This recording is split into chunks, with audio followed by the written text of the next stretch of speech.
Whenever we travel, one of the necessary consequences of it is separation. When we go somewhere, whether it's off to summer camp or to see our grandparents or off to fight against orcs, it's not usually possible for everyone we know to go with us.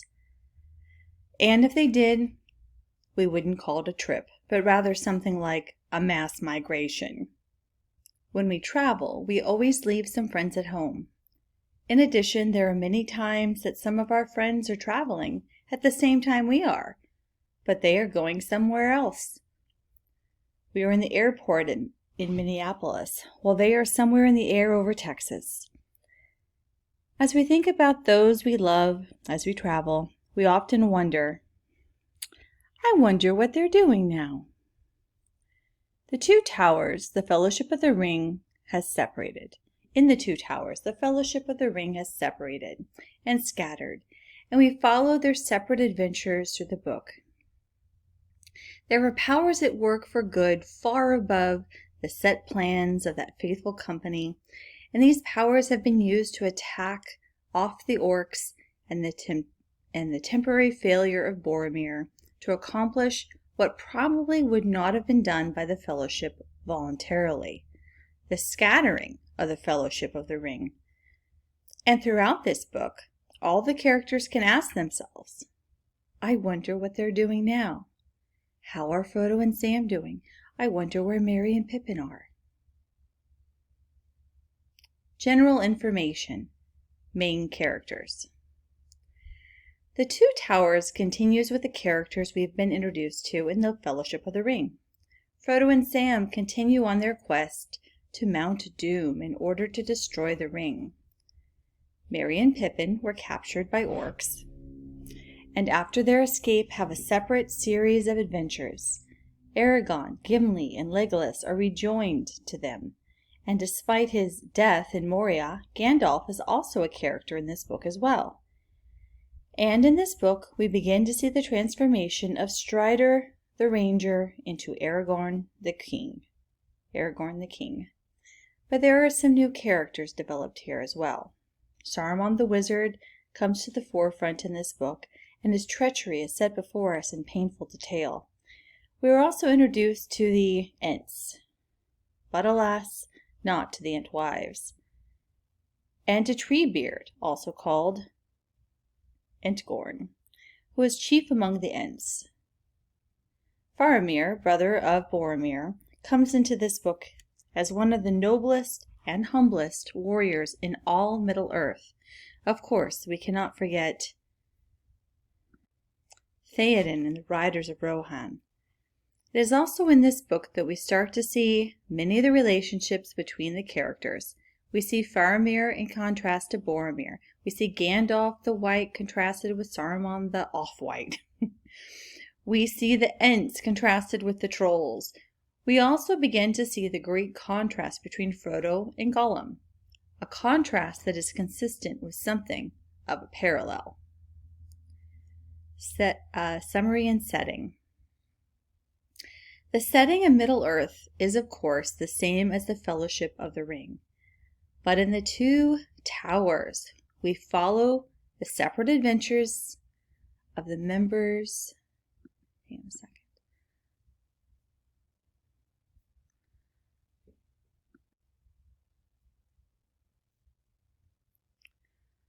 Of the members of the broken Fellowship of the Ring. Boromir falls in battle, and Merry and Pippin are captured by orcs. Aragorn, Legolas, and Gimli pursue their captors and finally catch up with them. But by that time, Merry and Pippin have made their escape into the forest, where they meet up with the Ents, an event highly significant in the coming fall of Saruman. Gandalf returns as Gandalf the White, and we are introduced to the Riders of Rohan as Gandalf is used to bring their king, Theoden, back from a dishonorable and enchanted old age. And of course, Frodo and Sam make their way into Mordor, where the shadows lie, in order to attempt the destruction of the ring. They are trailed by Gollum, who is driven by a hunger for his precious. This book contains one of the great battle scenes in all Middle-earth, the great battle at Helm's Deep. Grima Wormtongue is the chief counselor to King Theoden of Rohan. Tolkien used antonomasia when naming Grima. Antonomasia is the substitution of a title or epithet for a proper name, as in calling a sovereign your majesty. Wormtongue's name shows Grima's mastery of rhetoric and proficiency as a liar. Wormtongue. Worldview. The story told throughout The Lord of the Rings is one sustained story, and so we should not look for a dramatic shift in the theme from book to book. The Two Towers, like the Fellowship of the Ring, is about the same basic conflict between humble and noble self-sacrifice on the one hand, and a hungry grasping after power on the other. For that reason, we need to reinforce some of the themes already treated, and then we will be able to look at some aspects of this story that stand out from what has gone before. On the subject of magic, J.R.R. Tolkien continues to show precisely how evil magic is. As we have already noted, this evil is manifested in a desire to manipulate matter in such a way as to gain power over others. In the mindset of a magician, whenever such power comes into your hands, the only reasonable thing to do is to use it for your own advantage. But in this series of books, the mission of the Fellowship is to reject and destroy that way of thinking. This was mentioned in the Fellowship of the Ring essay, but Gandalf develops it further in the Two Towers. Speaking of Sauron, Gandalf says, "Indeed, he is in great fear, not knowing what mighty one might suddenly appear, wielding the ring and assailing him with war, seeking to cast him down and take his place. That we should wish to cast him down and have no one in his place is not a thought that occurs to his mind. That we should try to destroy the ring itself has not yet entered into his darkest dream. Sauron has been evil so long his mind could not even bend in that direction." This is very similar to what we saw in the Screwtape Letters, where C.S. Lewis has the tempters trying to figure out what God is really up to. For it was obvious to them that it could not really be genuine love. The selfish heart measures everyone and everything in terms of its own selfishness. The selfish heart measures everyone and everything in terms of its own selfishness. This is what Sauron does, and it is a very great mistake. Those who are good understand sin, but those who are in the grip of sin do not really understand goodness at all, although they think they do. This emphasis is very important. In this book, we do not have just a bare assertion that these people over here are good and that those others are bad. The categories of good and evil are not just arbitrarily assigned. Tolkien shows us on every page, as his plot unfolds, how one group rejects magic and grasping after power, and how Sauron lusts for power, and how that lust is his undoing.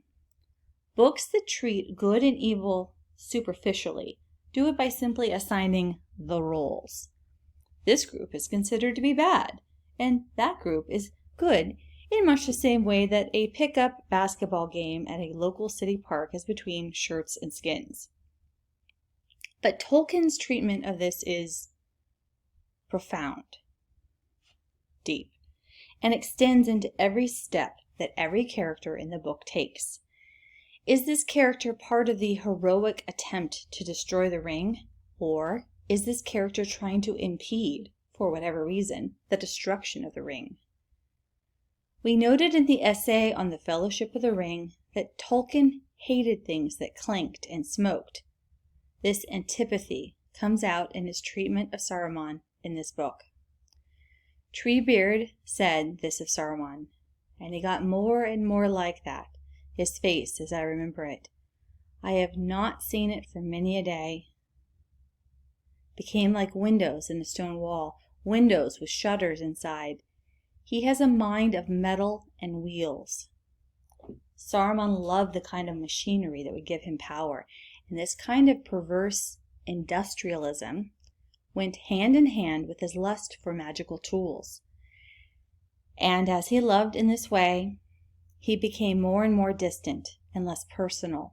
His face and his eyes began to close up inside, away from growing things. At the same time, he developed orcs that would abide, that could handle the sunlight, the Uruk-hai. Are they men he has ruined, or has he blended the races of orcs and men? That would be a black evil.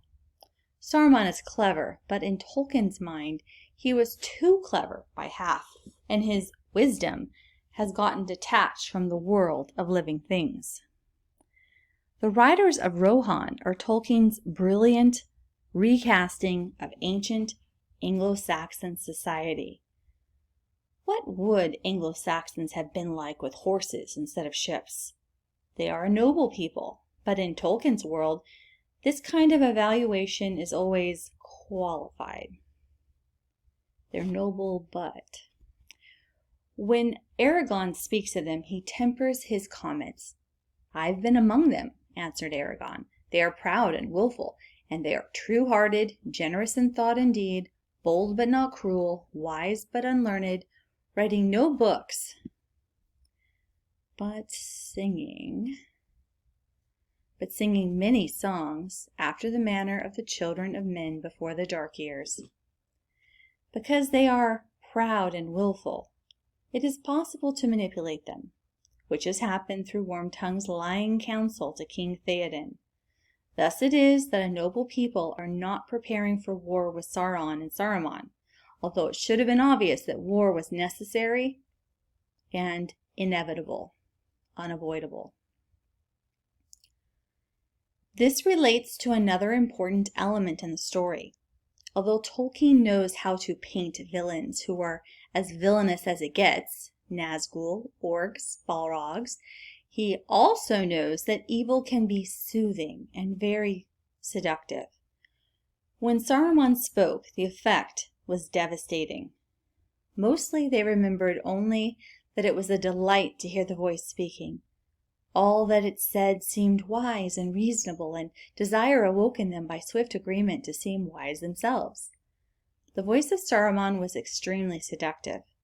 Part of that enticement was the desire to impress, the desire to seem wise themselves, to be included in the in-group that could leave all the old scruples, the old morals behind. The pressure to go this way seemed at the moment like wisdom, like growing up. For another example, King Theoden came under the influence of false counsel from Grima Wormtongue for a time, but when Gandalf brought him to his senses, he saw it for what it was. Theoden had been bewitched. And then, when he was brought out of it, Grima tried to tell him he was actually heading into bewitchment. But Theoden was freed of it by this point.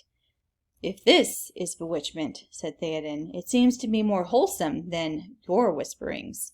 Your leech-craft, ere long, would have had me walking on all fours like a beast." The same thing happened to Prince Rilian in the silver chair. The Green Lady told him that when he was strapped in the silver chair, he was under a deep enchantment. But that was actually the only time when he wasn't under a deep enchantment. The Bible tells us that the devil is the father of lies, and when he lies, he speaks so fluently because it is his native language. And one of the most effective ways to lie is to accuse those who are good of being the cause of all the trouble. Before Theoden is brought back to his right mind, this is how he sees the arrival of Gandalf to his hall. "But truth, to tell your welcome is doubtful here, Master Gandalf." You have ever been a herald of woe, a bringer of bad news. Troubles follow you like crows, and ever the oftener the worse. In other words, whenever there is trouble, Gandalf has to be somewhere around. The implication is that Gandalf is the cause of the trouble. But this is like thinking that wet streets cause rain, or firemen cause fires. After all, we always see them together. In the Bible, when King Ahab causes a drought by turning his nation to idolatry, when he finally meets the prophet of God who brought the judgment, how does he greet him? Ahab says that Elijah is the one who troubles Israel, from 1 Kings chapter 18. But Gandalf sees through this same trick in his reply. Yet, in two ways may a man come with evil tidings. He may be a worker of evil, or he may be such as leaves well alone, and comes only to bring aid in time of need. Something very similar happens in the confrontation with Saruman. He is a proud and haughty wizard. So what does he do? He accuses Gandalf of being proud and haughty. The best defense is a good offense. All this trouble could have been avoided if Gandalf had only been willing to listen. Quote, I endeavored to advise you for your own good, but you scarcely listened. You are proud and do not love advice, having indeed a store of your own wisdom. Saruman thinks that Gandalf is the one with the problem. Saruman would not listen to advice, so he accuses Gandalf of not listening to advice. Saruman was proud, so he accuses Gandalf of being proud. In the Two Towers, we see that one of the central weapons of those who are evil is the weapon of the lie. And the lies are usually not stupid lies. They're told for a reason, and that reason is that they work. There are people out there who would think that Gandalf was actually proud, and that Saruman was humble. But though he lies, he has not completely convinced himself. By this point in the story, although Saruman has fallen, he is not past the point of no return. Gandalf invites him to come down from his tower, to use the biblical word, to repent. A shadow passed over Saruman's face, then it went deathly white. Before he could conceal it, they saw through the mask the anguish of a mind in doubt, loathing to stay and dreading to leave its refuge. For a second he hesitated, and no one breathed. Then he spoke, and his voice was shrill and cold. Pride and hate were conquering him. Fangorn had seen the shutters going up behind Saruman's eyes earlier, but it is not until this point that the shutters finally slam completely shut. Evil devours, and when the evil is done with its work, there is nothing left. Evil is a parasite that devours the host body first, and then turns outward. In contrast, good gives, and when it gives, life flourishes and grows. Even Gollum sees this devouring aspect of evil and knows what Sauron will do if he ever obtains the ring. No, no, master, wailed Gollum, pawing at him and seeming in great distress. No use that way, no use. Don't take the precious to him. He'll eat us all. If he gets it, eat all the world. The danger is very real. If Sauron gets the ring, then he will eat the world. This is why everything can be turned for evil uses, why everything can be devoured. When Gandalf is talking about the Palantir and how it contributed to Saruman's fall, he notes this, quote, But there is nothing that Sauron cannot turn to evil uses. Alas for Saruman! It was his downfall, as I now perceive. Those who are good fight because they love what is good. They do not fight because they love fighting for its own sake. If Sauron wants only to devour, and Saruman wants only to devour, they will eventually come in conflict with one another. But this would not make one of them good. It is not enough to fight that which is evil. One must fight that which is evil in a particular way. and for the right reasons. This was the era of Boromir. He thought it was sufficient to fight the enemy. But the great lesson of these books is that we must fight the enemy without becoming the enemy.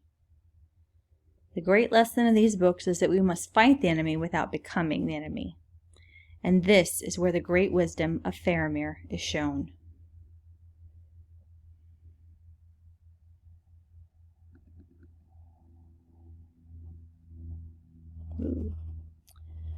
War must be while we defend our lives against a destroyer who would devour all.